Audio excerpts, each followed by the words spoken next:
Yeah. You start spreading a plague, and then you have to try Yeah. and solve it quick enough before it spreads too far. The village is sick. Like Yeah, world the building aspect yeah. of an illness is hilarious.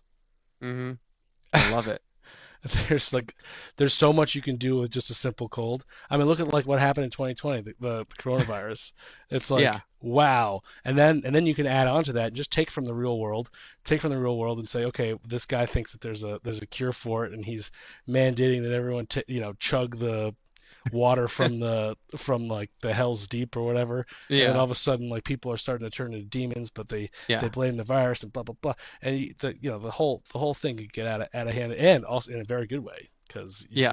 can create your own Well, world, that's when the fun your own stories story to happen, and it. when random shit happens that you're not planning. It's hilarious.